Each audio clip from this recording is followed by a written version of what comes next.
Hello বন্ধুরা, পাখিস kitchen with ব্লগে সবাইকে অনেক অনেক ভালোবাসা। চলে এসেছি আজকে আবার থালি নিয়ে রোজকার মতো।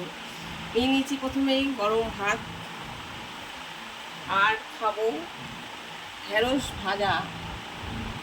ঢেঁড়স আমার ভালোই লাগে, আর কাঁকরোল এখন রোজ চলবে। আবার রোজ অরুচি ধরে গেল তো খেয়ে খেয়ে। অনেক আনা হয়ে গেছে, প্রায় 1-1.5 কিলো কাঁকরোল। কেউ না খেলে আমাকে তো খেতেই হবে। আর এই দেখো 2 পিস কাতলা মাছ ছিল, কাতলা কালিয়া করেছি। আর একটু কাতলা মাছের তেল ছিল, ভাজা করেছি পেঁয়াজ দিয়ে। বেশি কিছু রান্না হয়নি আজকে।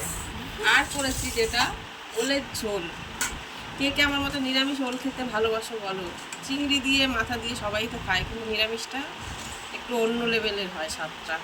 আর ওলটা এত সুন্দর না, একদম গলে গেছে, দেখেছিস ধরার সাথে সাথে।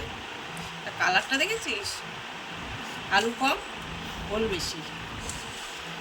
আর লাস্টে খাবো চালতার আচার। আজকে চাটনি বানাইনি, এই যে চালতার আচার খাবো। তা এই হলো আজকের রেসিপি, দেখে নাও সবাই আরেকবার। এই যে সব দিয়ে দিলাম। কার কার ভালো লাগে বা লাগলো অবশ্যই আমাদেরকে জানিও। টাটা।